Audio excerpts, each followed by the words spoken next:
अच्छा बेटा, एक बात बता दूं आपको कि आज जो इवनिंग की क्लास होगी इसमें हम ऑर्गेनिक केमिस्ट्री को रिवाइज करेंगे, क्योंकि ऑर्गेनिक केमिस्ट्री पहले रिवाइज की थी हमने। तकरीबन एक हफ्ता हो गया, रिवीजन उसकी क्लास हुई नहीं है।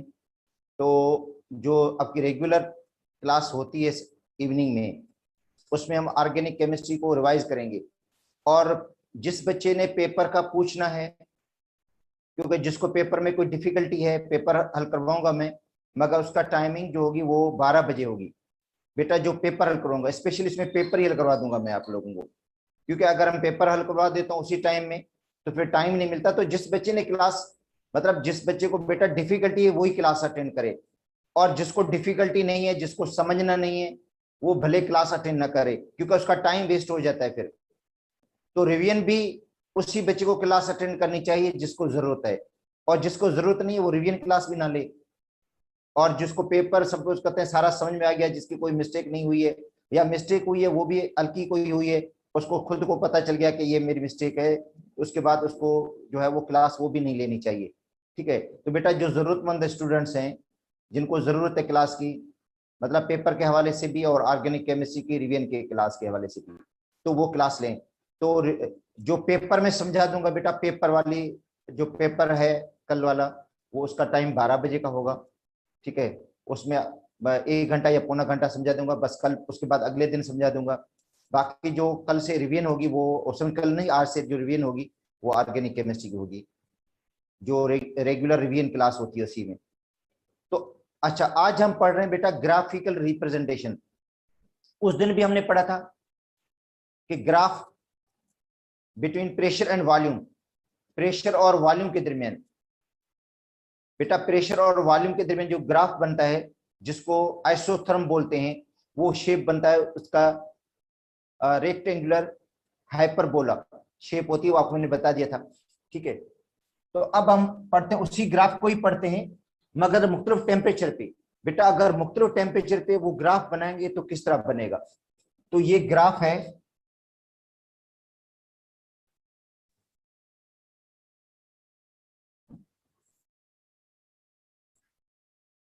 बेटा ये प्रेशर है और ये वॉल्यूम। अच्छा अब मुझे बताएं, वॉल्यूम और डेंसिटी का रिलेशनशिप बेटा इनवर्स होता है। देखो वॉल्यूम और डेंसिटी का जो रिलेशनशिप है ना, वो इनवर्स है। तो वी भी लिख सकते हो या 1/d लिख दो, क्योंकि वॉल्यूम और डेंसिटी का रिलेशनशिप बेटा इनवर्स रिलेशनशिप होता है, इसलिए मैंने लिखा है।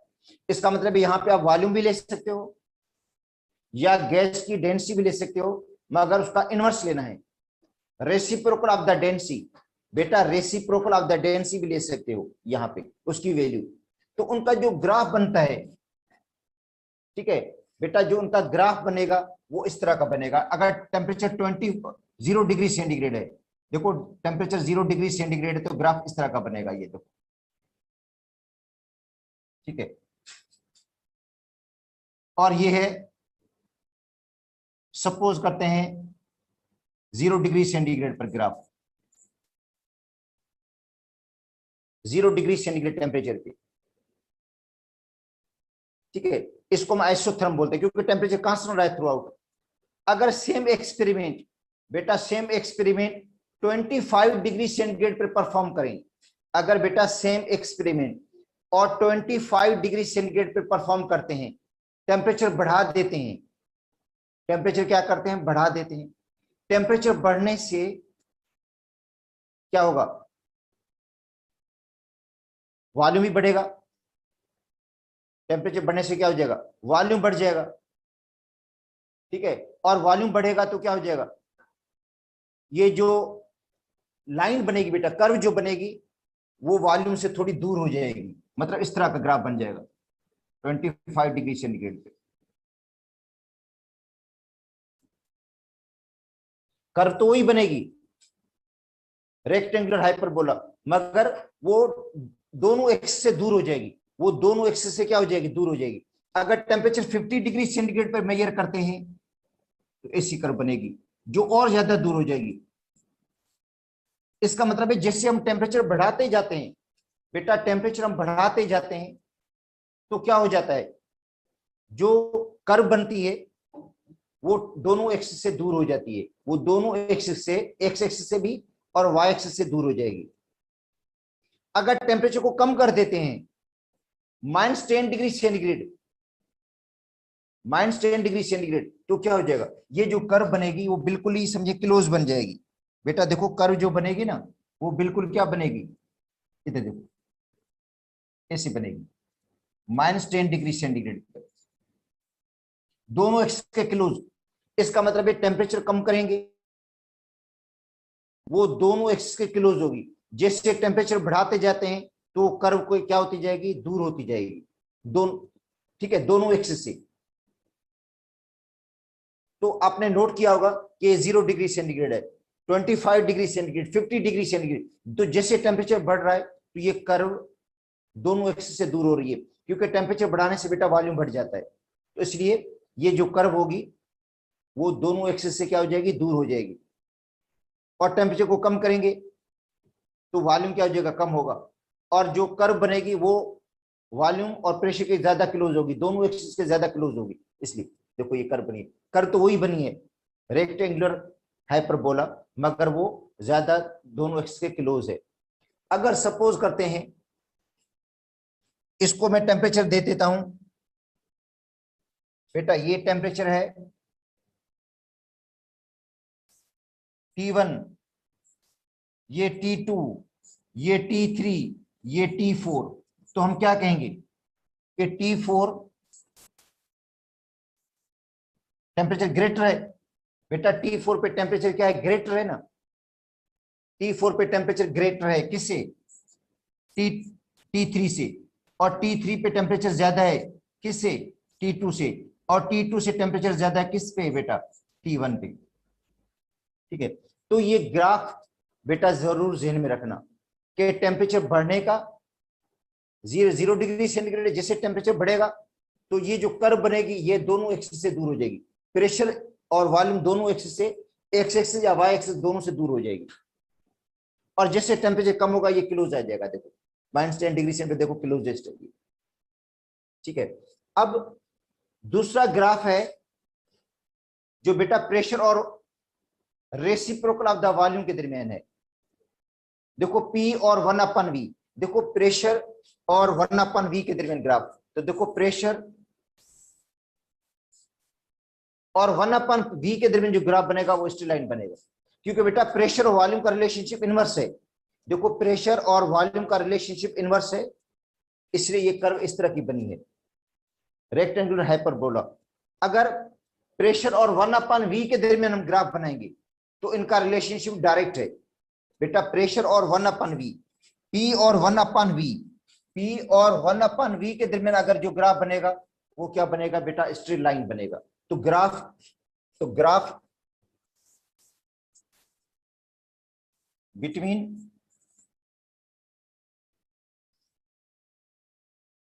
P एंड 1/V, ठीक है,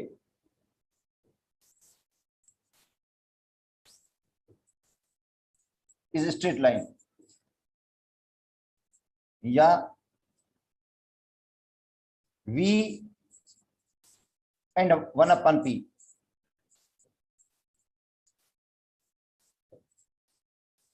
ये भी स्ट्रेट लाइन होगा। देखो V और 1/P के दरमियान, V और 1/P या P और 1/V के दरमियान जो ग्राफ बनेगा बेटा वो स्ट्रेट लाइन होगा, क्योंकि इनका जो रिलेशनशिप है वो डायरेक्ट है। किसके साथ, प्रेशर और 1/V, प्रेशर और 1/V, मैं कह रहा हूं प्रेशर और 1/V या V और 1/P के दरमियान जो रिलेशनशिप है वो डायरेक्ट है, तो उनका जो ग्राफ बनेगा वो क्या बनेगा बेटा, स्ट्रेट लाइन में बनेगा। इसमें देख लो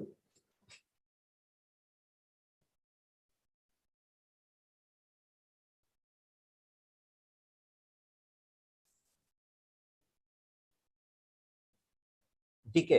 अब एक लेते हैं प्रेशर, एक लेते हैं 1/V, 1/V ले लें या D ले लें, क्योंकि बेटा वॉल्यूम और डेंसिटी का रिलेशनशिप इनवर्स है। देखो वॉल्यूम और डेंसिटी का रिलेशनशिप क्या है, density of mass upon volume, तो इसका मतलब है डेंसिटी और वॉल्यूम का जो रिलेशनशिप है वो इनवर्स है। ठीक है, देखो इधर आया था 1/d और यहां हमने लिया 1/v, तो क्या आ गया, d आ जाएगा। और प्रेशर और डेंसिटी का रिलेशनशिप डायरेक्ट है, प्रेशर और डेंसिटी का रिलेशनशिप डायरेक्ट होता है बेटा। जितना प्रेशर बढ़ाएंगे डेंसिटी उतनी बढ़ेगी। देखो जितना प्रेशर हम बढ़ाते हैं तो डेंसिटी उतनी बढ़ जाती है। ठीक है, आगे हम फार्मूला भी प्रूव करेंगे ये पीवी इज इक्वल एनआरटी से, कि डेंसिटी और प्रेशर का जो रिलेशनशिप है वो बेटा डायरेक्ट होता है। तो ये जो ग्राफ बनेगा ये क्या बनेगा, स्ट्रेट लाइन में बनेगा। ये बेटा जो ग्राफ बनेगा वो क्या बनेगा, स्ट्रेट लाइन में बनेगा।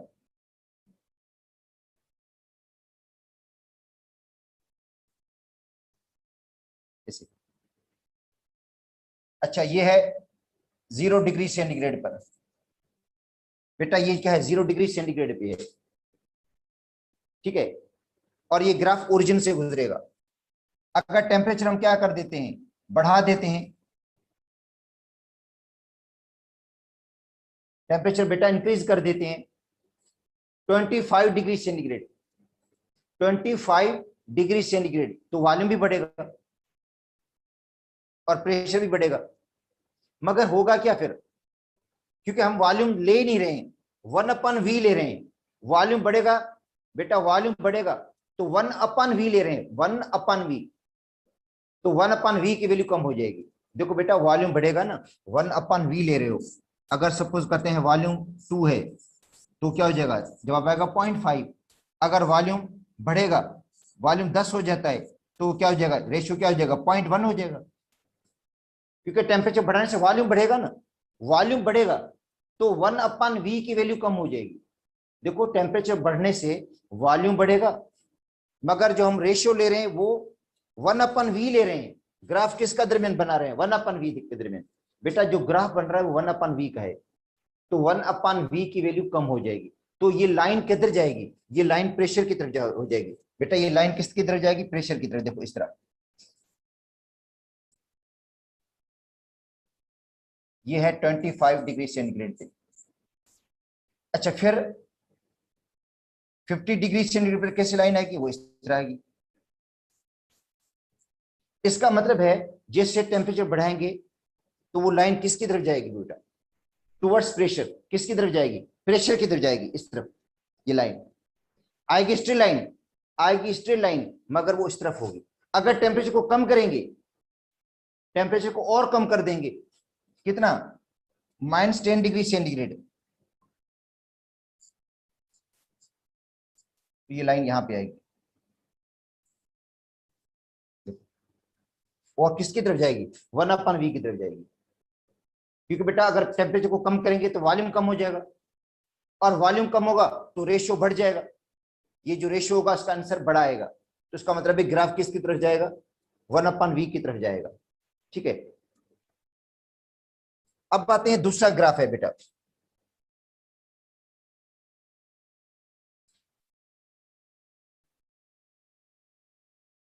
यहां देखो रेशियो 1/v का ले रहे हैं। अब दूसरा ग्राफ बना रहे हैं,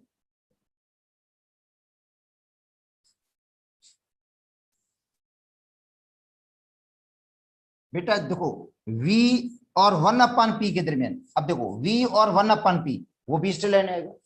v और 1/p, देखो पहले हमने लिया था p और 1/v, अभी किसके दरमियान ले रहे हैं ग्राफ, v और 1/p, और या 1/d, 1/d, तो ग्राफ तो स्ट्रेट लाइन आएगा। बेटा जो ग्राफ आएगा वो क्या आएगा, वो स्ट्रेट लाइन में आएगा। देखो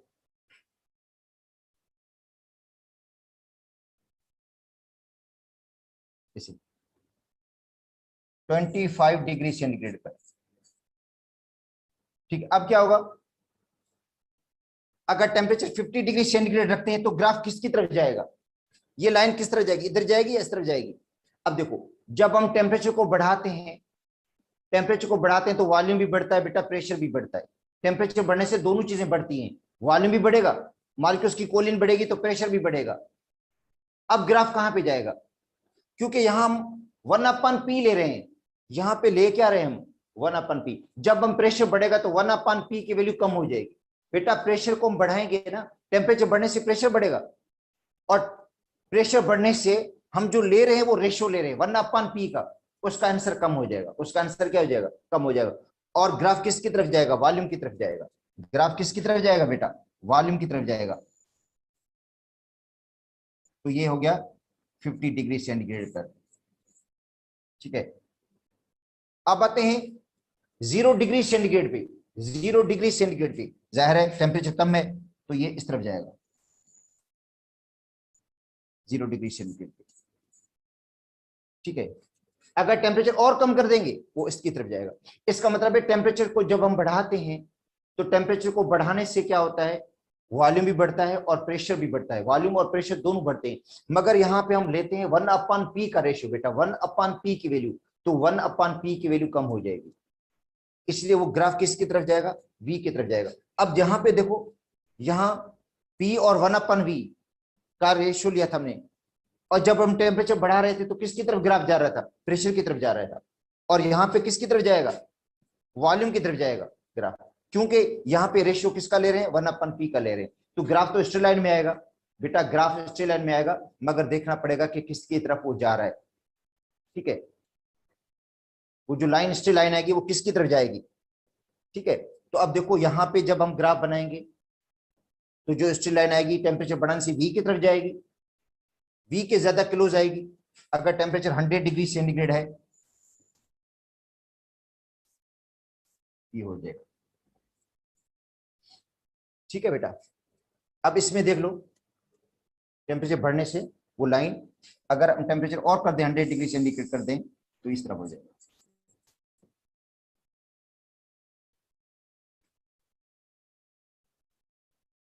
अब आते हैं बेटा, ये दो ग्राफ हो गए।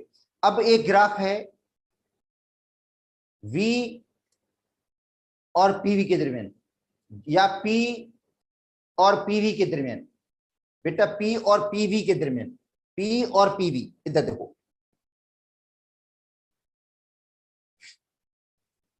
देखो एक लेते हैं प्रेशर की वैल्यू, अब देखो एक वॉल्यूम की वैल्यू लेते हैं। यहां पे बेटा वॉल्यूम ले रहे हैं हम, यहां पे हम ले रहे हैं प्रेशर, और यहां पे ले रहे हैं दोनों का प्रोडक्ट PV।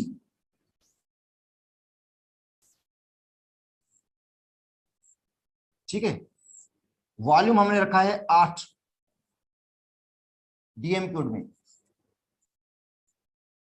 प्रेशर लिया हमने ATM में। ठीक है, प्रेशर लिया 1, बेटा प्रेशर 1 रखा, वॉल्यूम है 8। अब हम प्रेशर को डबल कर रहे हैं, क्या कर रहे हैं, प्रेशर को डबल कर रहे हैं। प्रेशर को 2 कर दें, प्रेशर को डबल कर दें, 2 कर दें, तो वॉल्यूम क्या हो जाएगा, रिड्यूस टू हाफ। बेटा देखो प्रेशर को डबल करेंगे तो वॉल्यूम क्या हो जाएगा, रिड्यूस टू हाफ हो जाएगा, 4 हो जाएगा। प्रेशर को और डबल कर दें, 4 कर दें, तो वॉल्यूम इसका हाफ हो जाएगा, 2 हो जाएगा। प्रेशर को और डबल कर दें, 8, तो वॉल्यूम क्या हो जाएगा, 1। अब लिखो P और V का प्रोडक्ट, P और V को मल्टीप्लाई कर दो। 8 को 1 से मल्टीप्लाई करेंगे जवाब होगा 8, 4 को 2 से मल्टीप्लाई करेंगे जवाब होगा 8, 2 को 4 से मल्टीप्लाई करेंगे जवाब होगा 8। इसका मतलब है 1 को 8 से मल्टीप्लाई करेंगे जवाब होगा 8। तो इसका मतलब ये होगा कि P और V का प्रोडक्ट क्या रहता है, कांस्टेंट रहता है बेटा। P और V का प्रोडक्ट क्या रहेगा, कांस्टेंट रहेगा। इधर देखो, ये P और ये PV, ये बेटा P है, यहां पे P रखते हैं और यहां पे रखते हैं PV। Y एक्सिस पे प्रेशर की वैल्यूज हैं 1, 2, 4, 8। मगर जब प्रेशर 1 है बेटा, प्रेशर 1 है, प्रेशर क्या रखा हमने, 1 रखा, तो P और V का प्रोडक्ट क्या आ रहा है, 8 आ रहा है। प्रेशर 2 है तो भी PV का प्रोडक्ट क्या है, 8 है। प्रेशर 4 है तो भी 8। इसका मतलब है लाइन ऐसे आएगी, ऐसी लाइन आएगी। देखो बेटा, प्रेशर 1 है तो भी वैल्यू कांस्टेंट, प्रेशर 2 है तो भी वैल्यू कांस्टेंट, प्रेशर 4 है तो भी वैल्यू कांस्टेंट PV की, अगर प्रेशर 8 है तो भी PV की वैल्यू क्या है, कांस्टेंट है। अच्छा, ये है टेम्परेचर T1 पे 25 डिग्री सेंटीग्रेड पे। अगर हम टेम्परेचर बढ़ाएंगे तो जाहिर है ये वैल्यूज चेंज हो जाएंगी। बेटा टेम्परेचर बढ़ाएंगे तो वैल्यूज क्या होंगी, चेंज हो जाएंगी। तो उनका टेम्परेचर को इंक्रीज करेंगे तो प्रेशर भी बढ़ेगा, वॉल्यूम भी बढ़ेगा, तो पी और वी का प्रोडक्ट भी बढ़ जाएगा, मगर रहेगा कांस्टेंट। बेटा टेम्परेचर 25 डिग्री सेंटीग्रेड पे पीवी का प्रोडक्ट ये है। अगर टेम्परेचर हमने बढ़ा दिया, टेम्परेचर को हमने इंक्रीज कर दिया, तो प्रेशर भी बढ़ेगा और वॉल्यूम भी बढ़ेगा, प्रेशर भी बढ़ेगा, वॉल्यूम भी बढ़ेगा, तो उनका प्रोडक्ट भी बढ़ जाएगा। ठीक है, ये T2 है 50 डिग्री सेंटीग्रेड पर। अगर टेम्परेचर को कम कर देंगे, टेम्परेचर को क्या करेंगे हम, कम कर देंगे, तो पी और वी का प्रोडक्ट कम हो जाएगा, तो प्रेशर भी कम होगा, वॉल्यूम भी कम होगा, तो प्रोडक्ट भी कम हो जाएगा। 0 डिग्री सेंटीग्रेड पे जिसमें T3 है, या इसको हम ऐसे रख दें, ठीक है, चलो कोई मसला नहीं है। अच्छा, तो ये 0 डिग्री सेंटीग्रेड, इसका मतलब है हम टेम्परेचर को कम करते हैं तो प्रेशर भी कम होता है, वॉल्यूम भी कम होता है, पी और वी का प्रोडक्ट भी कम हो जाता है, मगर रहेगा थ्रू आउट कांस्टेंट, रहेगा थ्रू आउट कांस्टेंट रहेगा। For ideal gas, for ideal gas, not real gas. Real gas इसको ओबे नहीं करती बेटा, रियल गैस उसको ओबे नहीं करती है, ठीक है, इस कर्व को, क्योंकि ये आइडियल गैस के लिए कर्व आई है। रियल गैस से डेविएट करती हैं, रियल गैसेस इस कर्व से क्या करती हैं, ये जो लाइन बनी है, ये जो पैरेलल लाइन जा रही है, इसी से थोड़ा उनमें डेविएशन आता है। हाँ, वो हम अलग टॉपिक है, जाहिर है रियल गैस हम पढ़ेंगे, आइडियल गैस को पढ़ेंगे, तब ये दोबारा टॉपिक सेम आएगा, दोबारा सेम टॉपिक ये आएगा। उसके अंदर देखेंगे कि रियल गैसेस किस तरह डेविएट करती हैं, रियल गैसेस आइडियल गैस से किस तरह डेविएट करती हैं, उनमें किस तरह की डेविएशन आती है। ठीक है, तो बेटा ये है डिफरेंट टेम्परेचर पे, ये डिफरेंट टेम्परेचर पे पीवी की कर्व आई है। अगर हम पीवी और वी का ग्राफ बनाएंगे तो भी ऐसे ही बनेगा, पीवी और वी का ग्राफ बनाएंगे तो भी बेटा इस तरह का ग्राफ बनेगा, इससे कोई अलग नहीं बनेगा। यहाँ पे पीवी रख दो, यहाँ पे वी रखोगे, वॉल्यूम की वैल्यू तो चेंज होंगी, वॉल्यूम की वैल्यू तो चेंज होंगी, मगर पी और वी का प्रोडक्ट क्या रहेगा, कांस्टेंट रहेगा, तो उसका ग्राफ भी ऐसे ही बन जाएगा। पीवी यहाँ पे रखो, यहाँ पे वी रख दो, यहाँ पे 1, यहाँ पे 2, यहाँ पे 4, यहाँ पे 8। हाँ, वॉल्यूम तो चेंज है, मगर पी और वी का प्रोडक्ट क्या है, कांस्टेंट आ रहा है ना, तो बिल्कुल ही सेम होगा, इस तरह आएगा, लाइन ऐसे आएगी, बिल्कुल बेटा लाइन पैरेलल आएगी, ये इस तरह। ठीक है, टेम्परेचर 1 पे, टेम्परेचर 2 अगर बढ़ गया, टेम्परेचर अगर आपने बढ़ा दिया, तो ये जो कर्व बनेगी, ये T1 पे है, 0 डिग्री सेंटीग्रेड पे है, तो 25 पर ये आएगी, ठीक है, 50 पे से भी ज्यादा आएगी, क्योंकि टेम्परेचर बढ़ेगा तो पी भी बढ़ेगा, वी भी बढ़ेगा, उनका प्रोडक्ट भी बढ़ जाएगा।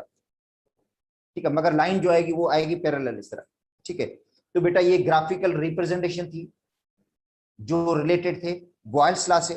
अब आते हैं इनसे रिलेटेड प्रॉब्लम्स, बेटा बॉयल्स लॉ से रिलेटेड प्रॉब्लम्स। ठीक है, तो अब होता है कि बॉयल्स लॉ का फार्मूला जो है वो है P1 V1 is equal to P2 V2। बेटा P1 V1 is equal to P2 V2, यही फार्मूला है ना इसका, P1 V1 is equal to P2 V2, P1 V1 is equal to P2 और V2। इसके अंदर एक बात का ध्यान रखना है आपने कि P1 का मतलब है इनिशियल प्रेशर, V1 का मतलब है इनिशियल वॉल्यूम, V2 का मतलब है फाइनल वॉल्यूम और P2 का मतलब है फाइनल प्रेशर। इनके यूनिट्स का ध्यान रखना है कि यूनिट्स एक जैसे होने चाहिए। अगर सपोज करते हैं आपको V1 दिया गया है 400 सेंटीमीटर क्यूब, ठीक है, और जो P1 दिया गया है P1 वो दिया गया है 700 स्टार, और जो P2 दिया गया है वो दिया गया है 280 m, और आपसे पूछा गया है V2 निकालो। क्या निकालो, V2 कैलकुलेट कर दो। चलो मैं P2 इधर लिख देता हूं क्योंकि यह जगह, चलो ठीक है, आगे मसला नहीं है। ठीक है बेटा, तो V1 दिया गया 400 और P1 700 टार दिया गया और P2 दिया गया 2 एटमॉस्फेयर। यूनिट बराबर नहीं है बेटा, या तो दोनों को टार में तब्दील कर दो या दोनों को एटमॉस्फेयर में, ये ध्यान में रखना। ऐसे नहीं कि डायरेक्ट अगर यही अगर वैल्यूज पुट करेंगे जवाब गलत हो जाएगा आपका। बेटा यूनिट कैंसिल नहीं होंगे। एक प्रेशर टार में है, दूसरा एटीए में है, या तो दोनों को एटमॉस्फेयर में तब्दील करो या दोनों को टार में, आपकी मर्जी है, जिस तरीके से भी करेंगे आंसर सही हो जाएगा। अच्छा, आपको अगर आसान लगता है एटमॉस्फेयर को टार में बदलना, तो दो एटमॉस्फेयर हैं, उनको मल्टीप्लाई कर दो 760 से, तो 1520 हो जाएगा टार। हाँ, अब देख लो आप लोग, प्रेशर पहले था 700, अब 1520 का मतलब डबल से भी ज्यादा हो गया।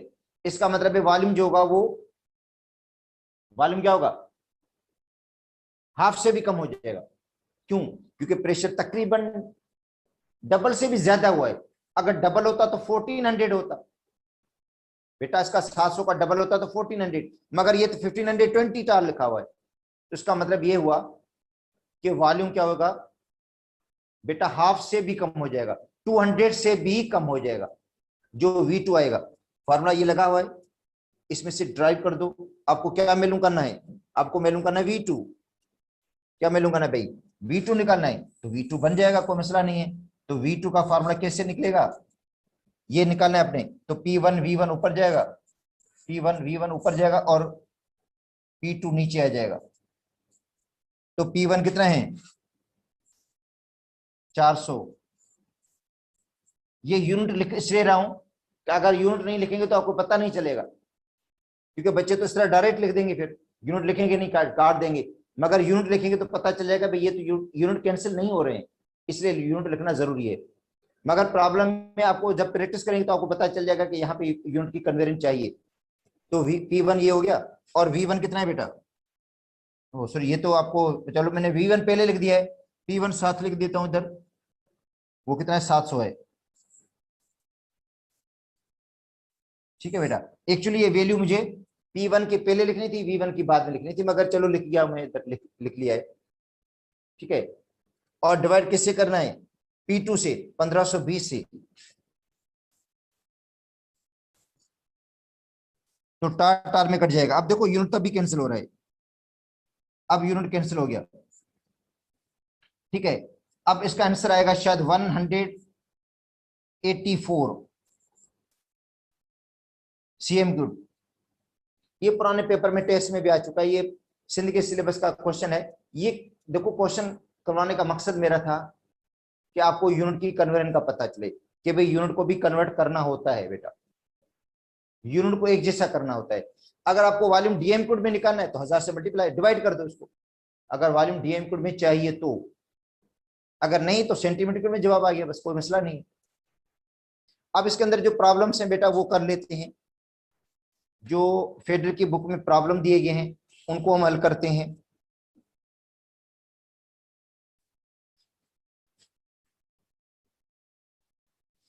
अच्छा, उनमें से एक प्रॉब्लम है 84 बेटा पेज पर, कहते हैं आइडल गैस में, कहते हैं आइडल गैस और वॉल्यूम ऑक्यूपाई कर रही है V1 0.300 डीएम कोडेज का वॉल्यूम, और प्रेशर जो इसका है P1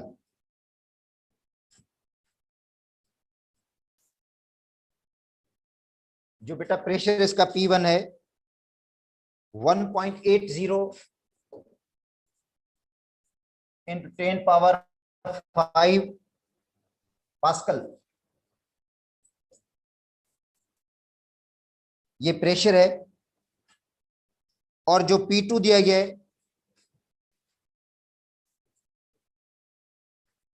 बेटा P2 वो दिया गया है 1.15 इंटू 10⁵ पास्कल। तो अब देख लो, अंदाजा करो कि प्रेशर बढ़ा है या कम हुआ है। ऊपर था 1.8, उसके बाद है 1.15, तो प्रेशर कम हो गया बेटा, प्रेशर तो रिड्यूस हुआ है, थोड़ा कम हुआ है, तो वॉल्यूम भी क्या हो जाएगा, कम हो जाएगा। और प्रेशर रिड्यूस हो तो वॉल्यूम कम नहीं होगा, बढ़ेगा बेटा। प्रेशर रिड्यूस हुआ है तो वॉल्यूम बढ़ेगा, क्योंकि इनवर्स रिलेशनशिप है इनका। और V2 कैलकुलेट करना है अपने, और फॉर्मूला क्या है इसका, P1V1 is equal to P2V2। बेटा ये फॉर्मूला है इसका, P1V1 is equal to P2V2। और आपको मालूम करना है V2, तो V2 कैलकुलेट करने के लिए P1V1 ऊपर जाएगा और P2 नीचे जाएगा। अच्छा, P1 की वैल्यू क्या है बेटा, 1.80 इंटू 10⁵ पास्कल इंटू 0.300 डीएम कोड अपन में 1.15 इंटू 10⁵ पास्कल। पावर तो कैंसिल हो जाएंगे आपस में बेटा, ये जो पावर है ना, एक यूनिट कैंसिल हो जाएगा, एक पावर भी कैंसिल हो जाएंगे।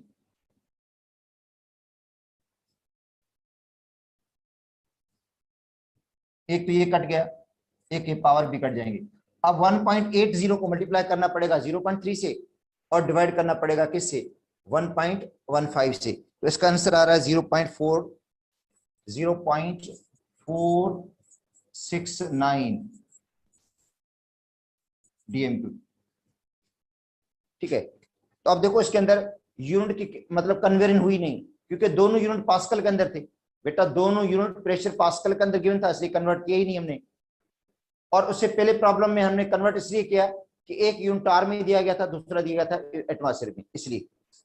अब एक और प्रॉब्लम भी है बेटा, एक और प्रॉब्लम है, कहता है सी लेवल पे, समुद्र की लेवल पे जो प्रेशर है,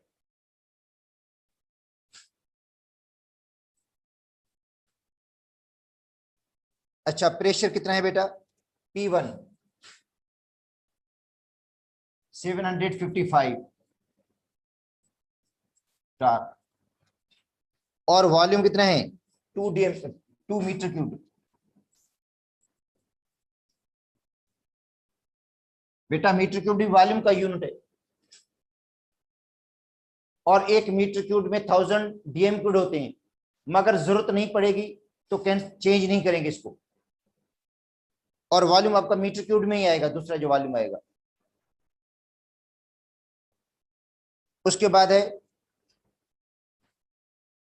P2,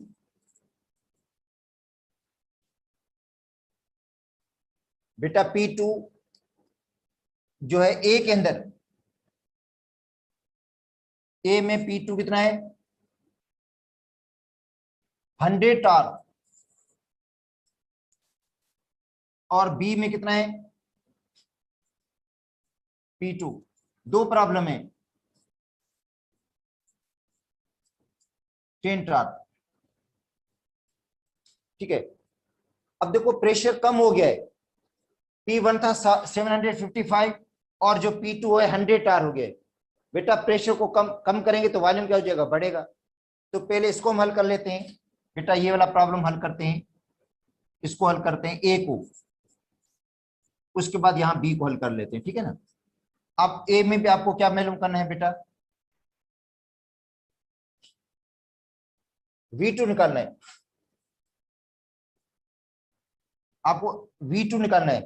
तो P1V1 is equal to P2V2, और V2 फाइंड करने के लिए क्या होगा, P1V1 ऊपर जाएगा, V2 नीचे, सॉरी P2 नीचे आ जाएगा।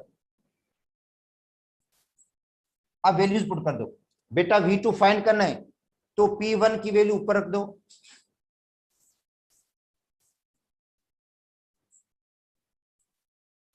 और V1 की वैल्यू क्या है वो भी ऊपर रख दो, और P2 वैल्यू कितनी है 100 टार। ये आपस में कैंसिल हो जाएंगे बेटा, यूनिट। ठीक है, अब इन दोनों को मल्टीप्लाई कर दो, 755 को मल्टीप्लाई कर दो 2 से और डिवाइड कर दो 100 से, आसानी से हल हो जाएगा बेटा। ये इजीली डबल हो जाएगा, मतलब इसका 2 से मल्टीप्लाई करोगे ना इसको, और फिर 100 से डिवाइड कर देना, तो आंसर आएगा 15.15 15.10 मीटर क्यूब। बेटा 755 को 2 से मल्टीप्लाई कर दो और 100 से डिवाइड कर दो, या ऐसा कर दो, जब 100 से इसको डिवाइड करेंगे तो यहाँ पे पॉइंट आ जाएगा। बेटा 755 को जब 100 से डिवाइड करते हैं ना तो यहाँ पे पॉइंट आता है 7.55, उसको 2 से मल्टीप्लाई कर दो। बेटा यहाँ पे पॉइंट आ गया तो 7.55 होगा, 2 से मल्टीप्लाई कर दो, जवाब यही होगा 15। ठीक है, अब यहाँ पे देखो बेटा, आपको मालूम करना है ये, यहाँ पे आपको V2 निकालना है, यहाँ पे भी। तो फार्मूला क्या होगा V2 का? P1 V1 अपान P2। तो V2 फाइंड करने के लिए P1 कितना है इसमें, यहाँ पे P1 वही है,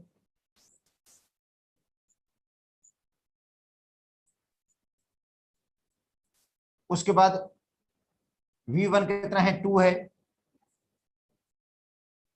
मीटर क्यूब, और P2 कितना है, 10 है।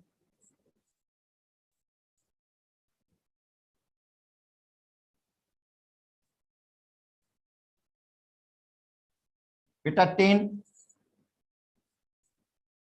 4, तो यूनिट अब देखो कैंसिल हो गए, ये इसमें कैंसिल हो गया, ये इसमें कैंसिल हो गया।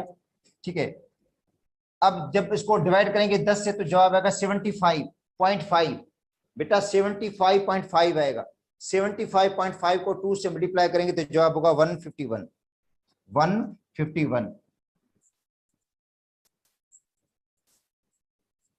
Metre cube.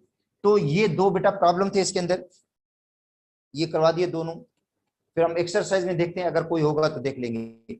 अब आते हैं वॉल्यूम और टेम्परेचर के दरमियान रिलेशनशिप। बेटा अब जो रिलेशनशिप है वॉल्यूम और टेम्परेचर के दरमियान रिलेशनशिप है, ठीक है, जिसको हम कहते हैं चार्ल्स लॉ।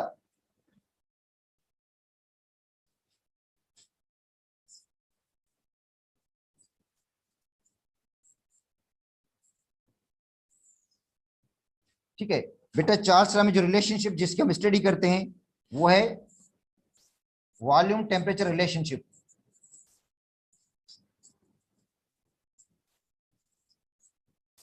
वॉल्यूम और टेम्परेचर के दरमियान रिलेशनशिप, बेटा वॉल्यूम और टेम्परेचर के दरमियान रिलेशनशिप। देखो सपोज करते हैं गैस का एक सिलेंडर है,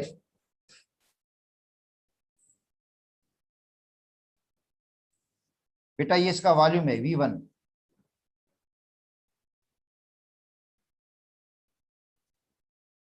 ये गैस के मॉलिक्यूल्स हैं, और टेम्परेचर है T1। ठीक है, अब हम टेम्परेचर को बढ़ाते हैं। बेटा टेम्परेचर T1 सपोज करते हैं 25 डिग्री सेंटीग्रेड है। ठीक है, अब हम क्या करते हैं, टेम्परेचर को बढ़ाते हैं, टेम्परेचर को 100 डिग्री सेंटीग्रेड कर देते हैं। बेटा टेम्परेचर को 25 से बढ़ाकर 100 डिग्री सेंटीग्रेड करते हैं। टेम्परेचर बढ़ने से क्या होता है, हमने पढ़ा था कि जब हम टेम्परेचर को बढ़ाते हैं तो काइनेटिक एनर्जी बढ़ती है, मॉलिक्यूल की वेलोसिटी बढ़ती है, काइनेटिक एनर्जी बढ़ेगी, मॉलिक्यूल की वेलोसिटी बढ़ेगी, मॉलिक्यूल्स कोलाइड होंगे, टकराएंगे, किसके साथ, कंटेनर के वॉल्स के साथ, पिस्टन के साथ, और पिस्टन जो है वो अपवर्ड मूव करेगा, क्योंकि ये जो पिस्टन लगा हुआ है, ठीक है बेटा, फ्रिक्शन लेस है और वेट लेस है, अपवर्ड मूव करेगा, ऊपर की तरफ जाएगा, और वॉल्यूम क्या हो जाएगा, इंक्रीज हो जाएगा। गैस का जो वॉल्यूम होगा वो क्या हो जाएगा बेटा, इंक्रीज हो जाएगा, वॉल्यूम में इजाफा हो जाएगा। देखो पहले से वॉल्यूम ज्यादा हो गया है।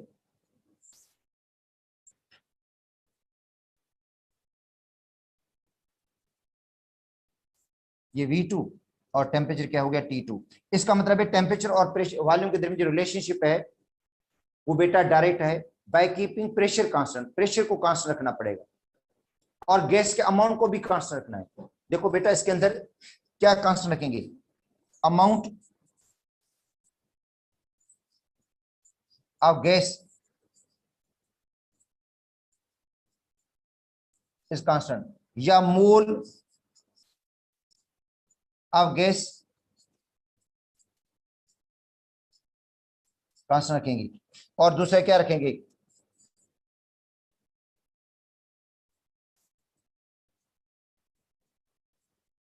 गैस का प्रेशर कांस्टेंट रखेंगे, मतलब अमाउंट को चेंज होने नहीं देंगे। बॉयल्स लॉ में बेस कर रहा था कि गैस का अमाउंट चेंज करेंगे तो बेटा अमाउंट चेंज करने से वॉल्यूम चेंज हो जाता है, इसलिए गैस का अमाउंट क्या रखेंगे, सेम रखेंगे। जितना भी आपने अमाउंट लिया है उसको हमने सेम रखना है, प्रेशर को हमने सेम रखना है। उसके बाद हमने स्टडी करना है कि वॉल्यूम और टेम्परेचर के दरमियान कौन सा रिलेशनशिप है। तो वॉल्यूम और टेम्परेचर के दरमियान जो रिलेशनशिप है वो बेटा डायरेक्ट है, टेम्परेचर बढ़ाने से वॉल्यूम बढ़ता है, ठीक है। तो बेटा इसकी डेफिनेशन क्या होगी,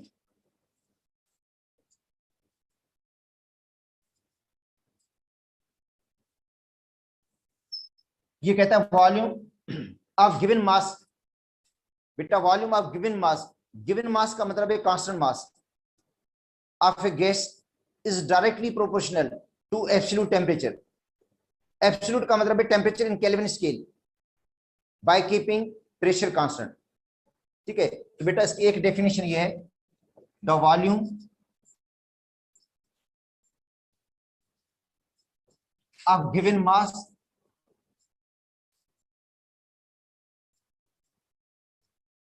ठीक है बेटा, गिवन मास से मुराद है constant mass.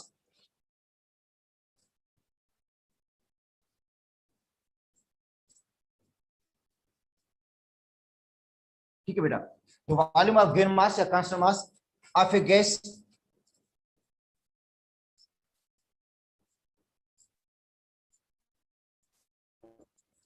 is directly proportional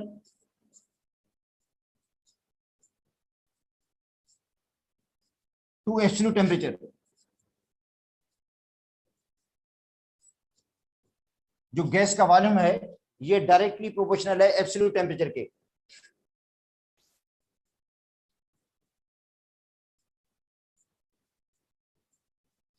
bye keeping pressure constant.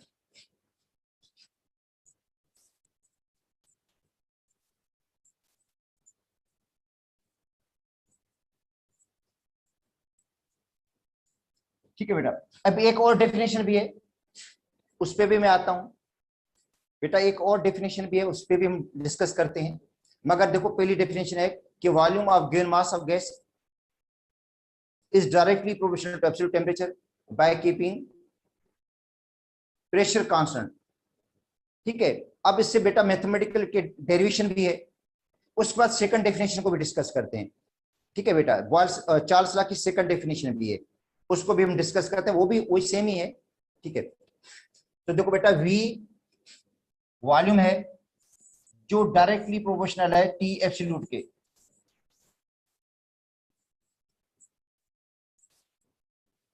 ठीक है, एब्सोल्यूट टेम्परेचर के, T absolute bye keeping pressure constant.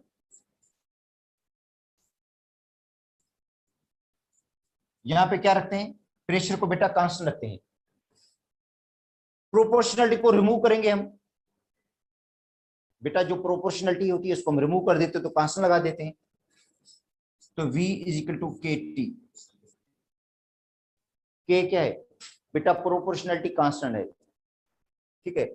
ये क्वेश्चन 1 बन गई, ये बन गई 2। अच्छा अब हम क्या लेते हैं, V upon t is equal to k, मतलब ratio of volume to its absolute temperature is always constant. बेटा रेशियो ऑफ वॉल्यूम, रेशियो किसका, volume to its absolute temperature is always constant. Volume और एब्सोल्यूट टेम्परेचर का ratio हमेशा constant होता है, ठीक है। तो ये कहता है ratio of volume to its absolute temperature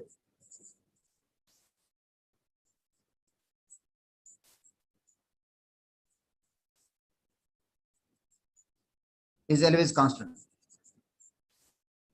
देखो बेटा किस तरह कि वॉल्यूम और टेम्परेचर का रेशियो कांस्टेंट कैसे रहता है, इधर देखो हम लेते हैं V volume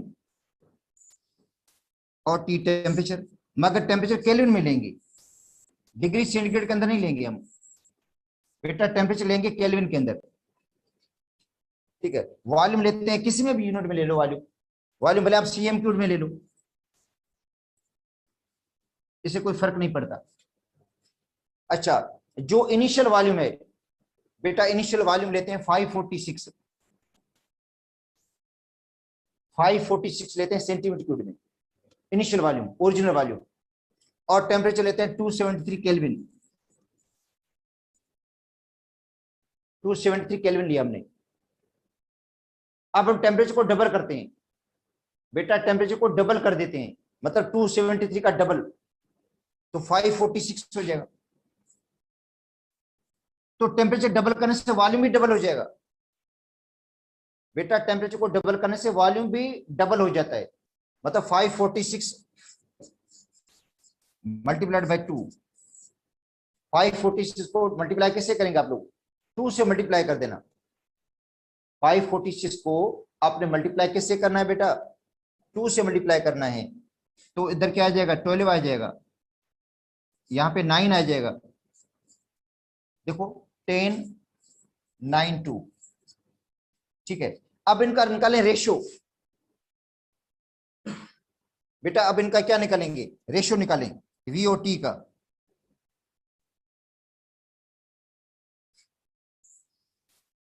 V upon T का रेशियो निकालें, V अपॉन टी।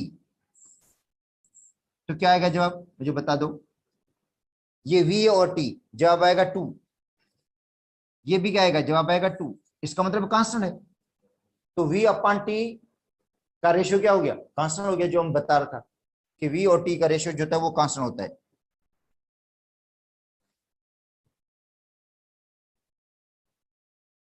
अगर ओरिजिनल वॉल्यूम बेटा, original volume, initial volume V1 है और टेम्परेचर ओरिजिनल केल्विन में T1 है, तो V1 अपॉन T1 बराबर होगा K के। बेटा V1 अपॉन T1 किसके बराबर है? K के। इस तरह फाइनल वॉल्यूम V2 है और फाइनल वॉल्यूम T2 है, तो V2 अपॉन T2 भी किसके बराबर होगा? K के। ये बेटा V1 अपॉन T1, ये V2 अपॉन T2 K के बराबर। V3 upon T3, V4 upon T4, ये K के बराबर होगा, कांस्टेंट होगा। इन दोनों को जब हम कंबाइन करेंगे, इन दोनों को क्या करेंगे हम? इन दोनों को कंबाइन कर दो, तो बेटा फार्मूला बन जाएगा V1 upon T1 is equal to V2 upon T2। V1 upon T1 किसके बराबर है बेटा? V2 अपॉन T2 के बराबर हो गया। तो ये फाइनल इक्वेशन है चार्ल्स लॉ की। अब आते हैं इसकी सेकंड डेफिनेशन पे। बेटा इसकी दूसरी डेफिनेशन भी है चार्ल्स लॉ की, ठीक है। अब वो मैं इधर लिखवा देता हूं आपको मैं, जो बेटा सेकंड डेफिनेशन है, ये कहता है वॉल्यूम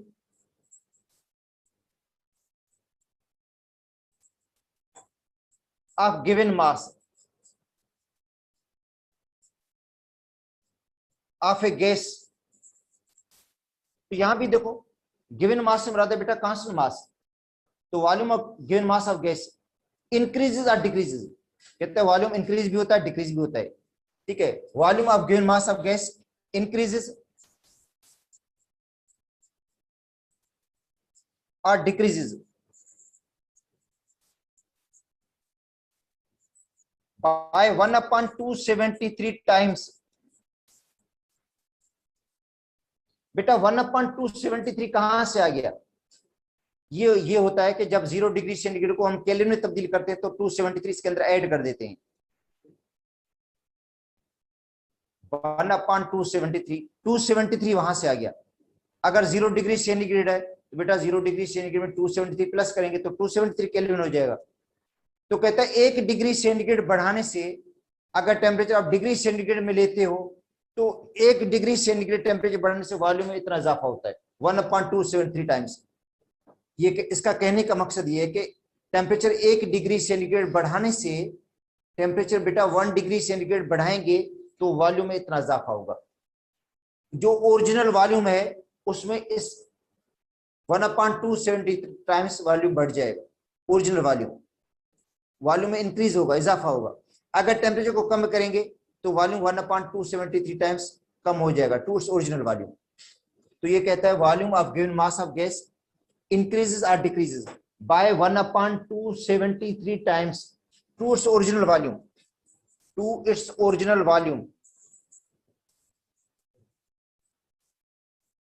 उसके ओरिजिनल वॉल्यूम के हिसाब से, जो उसका ओरिजिनल वॉल्यूम है बेटा, जो उसका ओरिजिनल वॉल्यूम है, जो उसका इनिशियल वॉल्यूम है, ठीक है। तो वॉल्यूम इंक्रीजेस और decreases by 1/273 times to original volume at 0 degree centigrade. किस पर? 0 डिग्री सेंटीग्रेड पे। फॉर एवरी डिग्री राइज और फॉल इन टेम्परेचर। बेटा देखो, टेम्परेचर बढ़ाएंगे तो वॉल्यूम राइज होगा, वॉल्यूम बढ़ेगा 1/273 के हिसाब से। अगर टेम्परेचर को कम करेंगे तो वॉल्यूम में कमी आएगी 1/273 के हिसाब से to original volume. For every degree rise और फॉल इन टेम्परेचर एट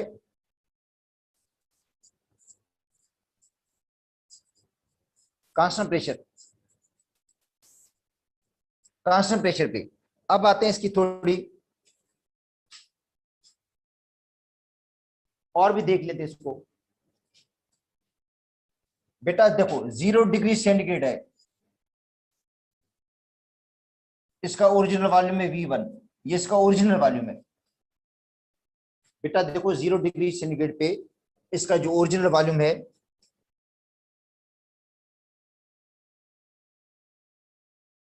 मैं इधर लिख देता हूं। बेटा 0 डिग्री सेंटीग्रेड पे जो उसका ओरिजिनल वॉल्यूम है V1 है, ठीक है। तो 1 डिग्री सेंटीग्रेड पे क्या होगा वॉल्यूम का? अगर कोई पूछे भाई 1 डिग्री सेंटीग्रेड पे डबल तो नहीं होगा, वॉल्यूम में कितना इजाफा होगा, तो आप क्या इसका जवाब देंगे? फ्रैक्शन के हिसाब से अगर आपको वॉल्यूम पूछा जाए भाई 0 डिग्री सेंटीग्रेड पे वॉल्यूम V1 था, अब बताओ 1 डिग्री सेंटीग्रेड पे वॉल्यूम क्या होगा? तो हम कहेंगे कि भाई 1 डिग्री सेंटीग्रेड इसका वॉल्यूम जो इजाफा होगा वो ये होगा, ओरिजिनल वॉल्यूम का 1/273। मतलब ये इजाफा हुआ है, वॉल्यूम में इतना इजाफा हुआ। ये मैं जो लिख रहा हूं ये इजाफे को लिख रहा हूं, ये इजाफा हुआ है समझिए वॉल्यूम। ये तो ओरिजिनल था, V1 तो ओरिजिनल है, V1 तो ओरिजिनल है, उसमें जो इजाफा हुआ है वो ये है 1/273, 1/273 का इजाफा हुआ टू ओरिजिनल वॉल्यूम। अब 2 डिग्री सेंटीग्रेड पे वॉल्यूम क्या होगा? बेटा 2 डिग्री सेंटीग्रेड पर इजाफा कितना होगा? तो ये ओरिजिनल वॉल्यूम और V1 इंटू 2/273। अब जो इजाफा हुआ है 2/273 का हुआ है, ये इजाफा हुआ है। 3 डिग्री सेंटीग्रेड पर कितना होगा इजाफा? V1 plus V1 into 3/273। इस तरह बढ़ाते जाएंगे वॉल्यूम। बेटा वॉल्यूम को इंक्रीज करते जाते हैं हम। अब हम पहुंचते हैं 273 डिग्री सेंटीग्रेड पर, तो क्या हो जाएगा? V1 अच्छा प्लस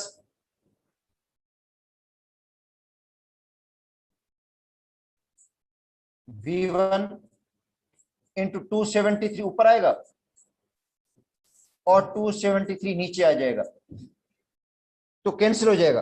बेटा 273 में क्या हो जाएगा? कैंसिल, और वॉल्यूम डबल हो जाएगा।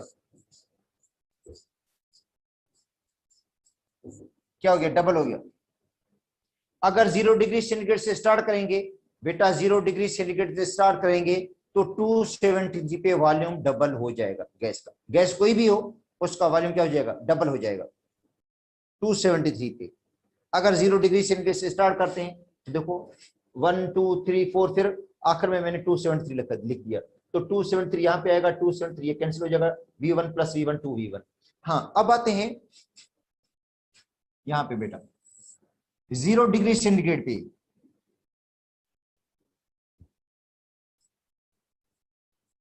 वॉल्यूम है V1, तो -1 डिग्री सेंटीग्रेड पर वॉल्यूम क्या होगा? अब कमी आएगी वॉल्यूम में। बेटा -1 डिग्री सेंटीग्रेड पर क्या हो जाएगा? वॉल्यूम कम हो जाएगा, वॉल्यूम रिड्यूस हो जाएगा। अच्छा किस हिसाब से कम होगा? उस हिसाब से कम होगा जिस हिसाब से बढ़ा था। ये ओरिजिनल वॉल्यूम V1 1/273 माइनस कर रहे हैं, देखो बेटा माइनस कर रहे हैं क्योंकि वॉल्यूम कम हो जाएगा, ये वॉल्यूम में कमी आएगी। इसमें वॉल्यूम में इजाफा हुआ था, इजाफा का मतलब प्लस ऐड किया था हमने, यहाँ पे हम क्या कर रहे हैं? माइनस कर रहे हैं, क्योंकि वॉल्यूम बेटा टेम्परेचर कम करने से वॉल्यूम में कमी आती है, ठीक है। तो -2 डिग्री सेंटीग्रेड पर वॉल्यूम कितना कम होगा? तो V1 minus V1 into 2/273, -3 degree centigrade पर वॉल्यूम कितना कम होगा? V1 minus V1 into 3/273। तो इस तरह बेटा कम होता जाएगा, वॉल्यूम में कमी आती जाएगी। ये मल्टीप्लीकेशन की निशानी है, ठीक है। अच्छा, -273 पे कितना हो जाएगा, ये कैलकुलेट कर दो कि भाई -273 पे वॉल्यूम कितना हो जाएगा डिग्री सेंटीग्रेड पे। तो V1 minus V1 into 273 divide by 273, मैंने बात को बता दिया, कैंसिल हो जाएगा आपस में। 273 में कैंसिल हो गया। V1 माइनस V1 0 हो गया, 0 आ जाएगा। इसका मतलब है -273 पे गैस का वॉल्यूम 0 हो जाता है। क्या हो जाता है बेटा? 0 हो जाता है। तो H -273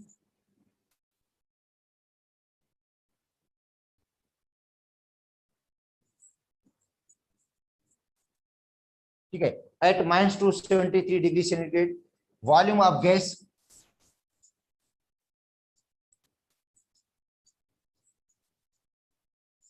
is considered at 0।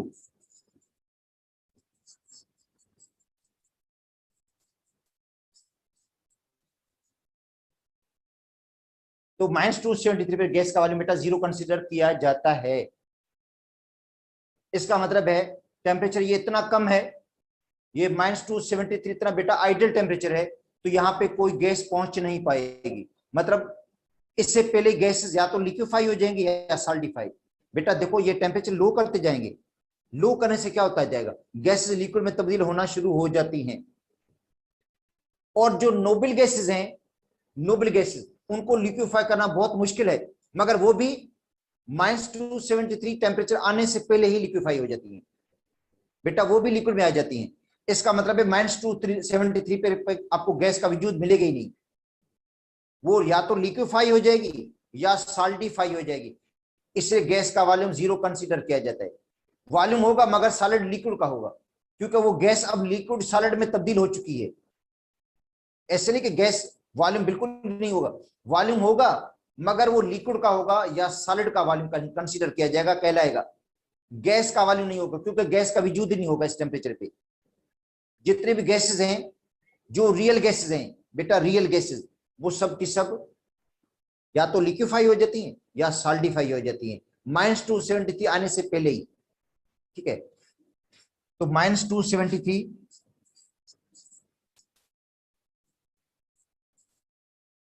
ठीक है,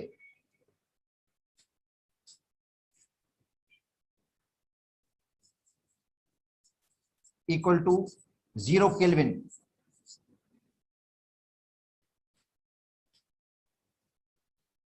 इक्वल टू 0 केल्विन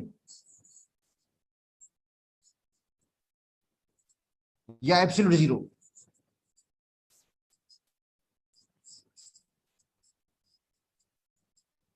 या क्या कहेंगे इसको, एब्सोल्यूट 0। तो हम कह सकते हैं एट एब्सोल्यूट 0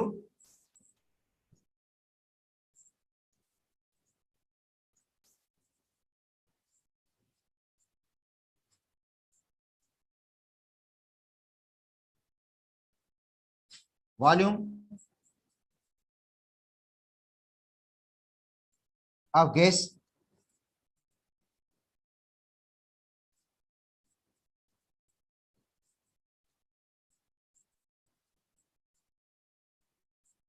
बेटा एब्सोल्यूट 0 पे भी गैस का वॉल्यूम कंसीडर किया जाता है 0, क्योंकि -273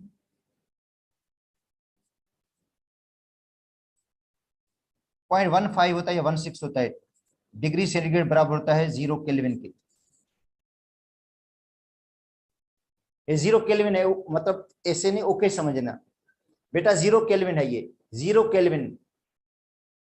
तो 0 केल्विन किसके बराबर है, -273.15 या 16 होता है, एक्यूरेट जो वैल्यू वो है, वो 0 केल्विन के बराबर है, और जिसपे गैस की वॉल्यूम 0 कंसीडर किया जाता है।